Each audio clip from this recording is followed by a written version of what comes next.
This is Jeff Steiner from Americans in France. And I am talking with Barron Harper. Barron, are you there? I'm here. Very good. And where are you? Well, I'm actually 20 kilometers south and west of Po, which I used to call Pau until I learned better.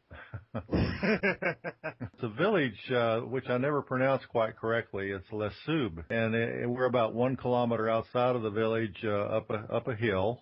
We have a house here, and out the back, views of the Pyrenees. It's quite nice. And what brought you to France? Well, we came on a holiday in 2001, and we spent 12 days, and my wife was so taken with the area. The last days we were here, she said, let's go down to the Maury and see if there's any land available. So we did, and sure enough, there was this 1,500 square meter lot that we ended up buying on the spot. My wife is very spontaneous, and she usually... I'm a little slower on the uptake. Just to cut in here for a second, we had some technical difficulties, and so we had to change over to doing the interview on the phone, and that explains the difference in sound you will now hear. You arrived in this village during your vacation, and you bought the house. And you bought land. Bought the land, had no idea what we were going to put on it at the time, and we ended up designing a house, pretty large house. We weren't happy with the largeness, and we modified it somewhat. And was it difficult to build a house? Very difficult because we were doing this from Portugal. What's the area like? It's countryside. It's there's a lot of corn that's grown. There's a lot of sheep farming. It's what you might call foothills. And if we took a 20-minute drive in the direction of the mountains, we would be in them. What does the view look like? Can you describe the view? Most of the snow is gone, although there is some snow on one of the peaks to the back. It's a little higher than some of the others. The lower mountains are forested, but as it climbs, you get up above the forest. There's a mini train that's up at this lake Artust in the mountains. Get up there, take a lift, takes you up to higher elevation to catch this miniature train. And it's a lot of fun, but and the views are spectacular. It hugs the cliffs, so you have to have a certain amount of gutsiness to be able to do that. But it's so high up that it's above the forest. Tell me what you do. I started out working for a CPA firm in Dallas. We didn't like the heat, and we took a holiday out to New Mexico one year, and so we moved out there. And shortly thereafter, I started a public accounting practice, and I guess I had somewhere around 60 clients. Then my wife was offered a job at a university in Braga, Portugal, and so I sold my practice, and we came over, and then I began building an international tax practice. And it's a little different from stateside because you have to learn how to do all of these kinds of forms that are not required if you live in the United States. And the business has grown. I think last year I had clients coming out of 22 or 23 countries on 4 continents, which is pretty interesting. I mean, it shows the power of the Internet. It shows the power of having a website. What is your website? It's taxbarron.com. So you specialize in American expats, and over the last couple years, there's been changes to the implementing of the tax laws? Well, what's been happening is that it's probably driven by the huge deficit, American deficit. But at any rate, the Congress of the United States, some of the members have been convinced that Americans abroad are getting away like bandits, not paying their fair share of taxes. And so it's gradually the Internal Revenue Service has been training auditors, and through these tax treaties, they're reaching out like mobile telephone. They're reaching out to touch, To reach out and touch someone. Yeah, and so now they have a whole array of penalties in place that are very intimidating, and the penalties. One could call them confiscatory because they're very steep. One can stumble into a high penalty just by being unaware of the filing requirements.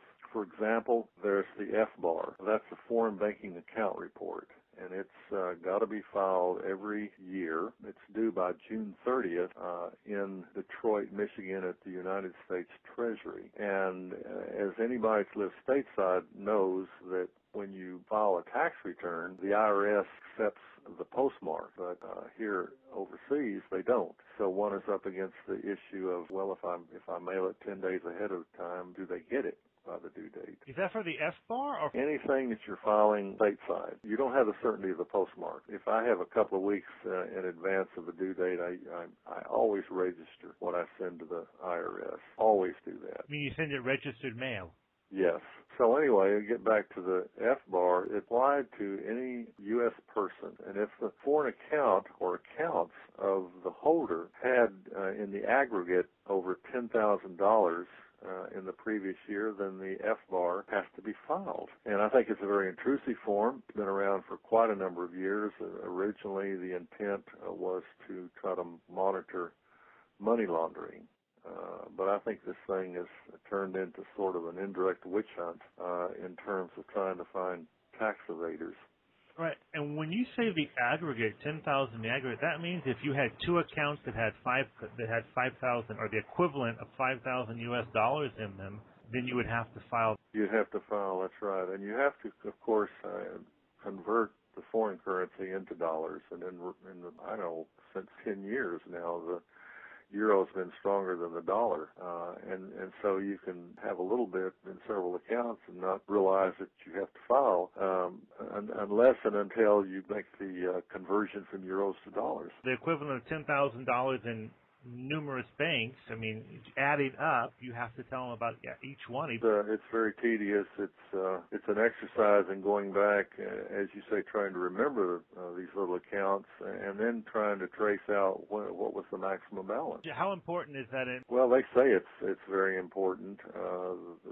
Among some of the penalties they have mentioned in various forms is one that they'll attach as a percentage of maximum balance, although I haven't seen that mentioned in regard to the F-bar. But what I do see with the F-bar is the $10,000 penalty for failing to report each account per year. No, here it is. If the failure was non-willful, the taxman can fine you $10,000 per year up to 6 years. If the failure was willful, penalty can be $100,000 or 50% of the undisclosed accounts. It's very confiscatory, as I said.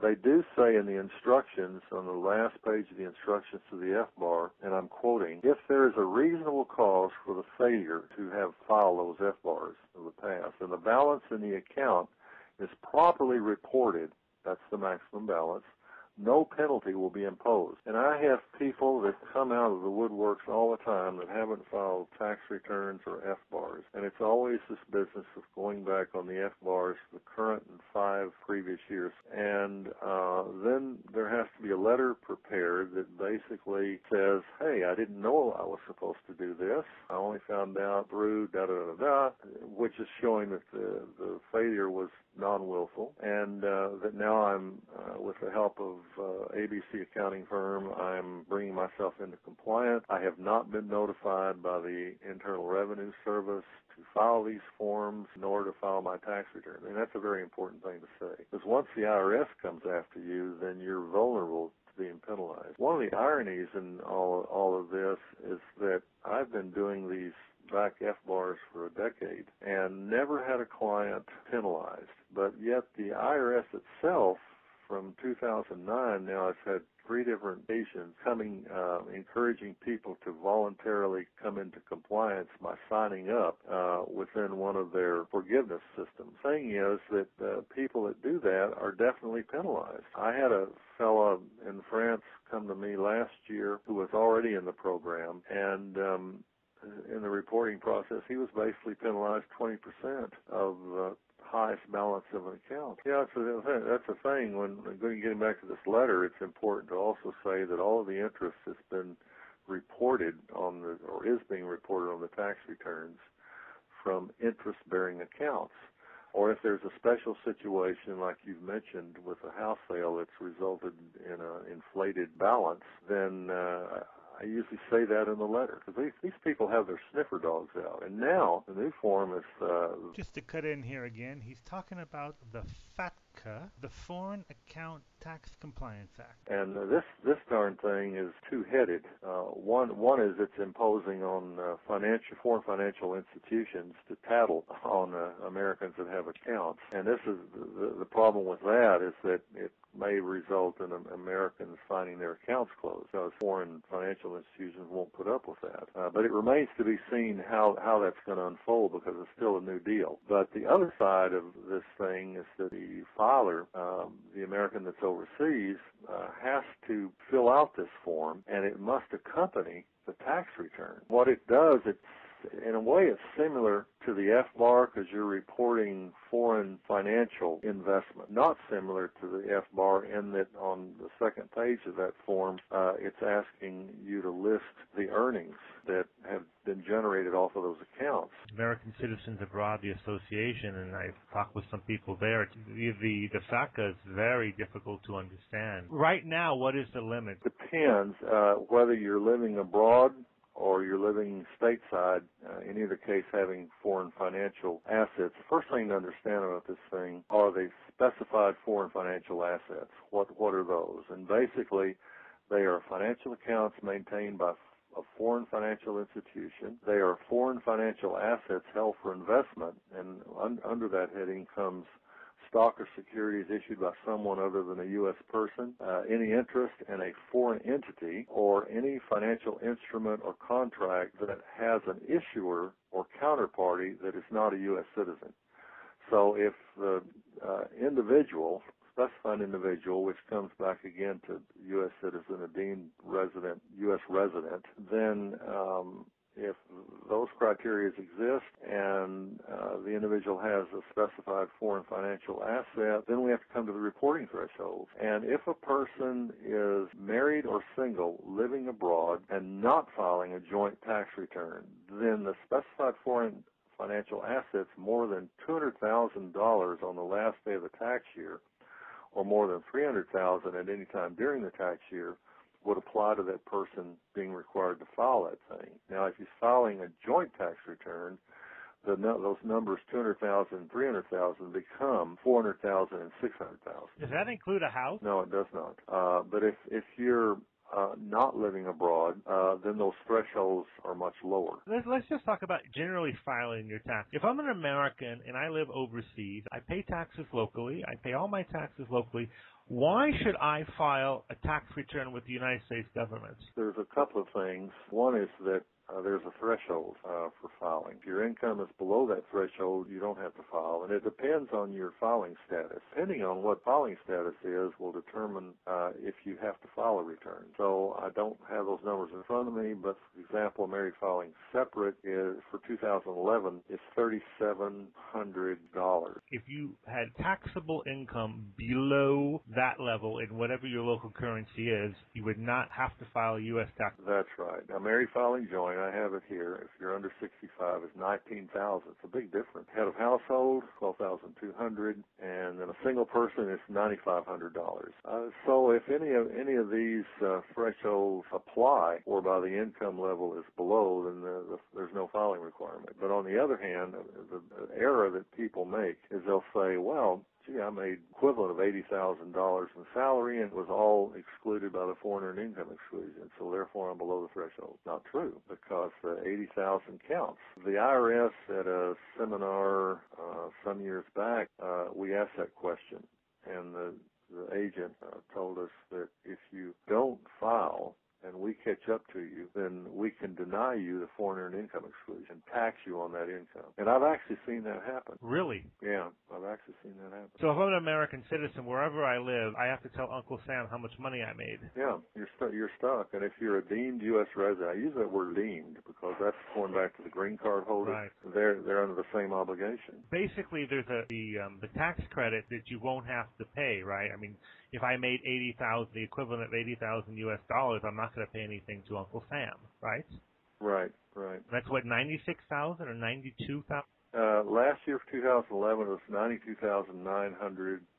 But what you're basically saying is that if you're a U.S. citizen, you need to file your taxes. Yeah, and you do it because those thresholds are quite low. Talking about filing, you put together an ebook, and you'll walk people through how to file their taxes. Yeah, and talk about all of these anomalies that apply to foreign residents. You talk about the FBAR and the FATCA? I do. I talk about the other information returns. Let's go back to talking about France a little bit. What are some of the things you like about France? Oh, I think it's a beautiful country. I think that the French, this is impression from somebody that's still basically a foreigner here, but they seem to be quite well organized in economics. I'm sure there are people that don't think so, but we do. We get very favorable treatment. People are very kind and helpful to us. We, of course, love the scenery. Well, how do you find the language? I mean, I was going to say that if there's anything at all that I wish could be an improvement, it would be more people speaking some English. But I guess they would say, well, you're in our country, so you need to learn our language. What would be your suggestion for anybody thinking of moving to France? Well, I think in terms of the U.S. person, that they need to be aware of the tax and information return filing requirement. That's very critical, and we've only touched on a few of them, but they're very important to understand, lest the person unwittingly comes under some sort of a penalty regime. And penalties are not the only thing, because when the IRS decides to audit you and they fine you for some infraction, it can take months, sometimes years, to get it resolved. Okay, Barron. Well, it's been very nice. Well, it's been nice for me, too, talking with you, Jeff, and kind of dredging some of these things out. I hope we didn't scare too many people. All right. Thank you very much. Bye-bye. All right. Bye-bye, Jeff.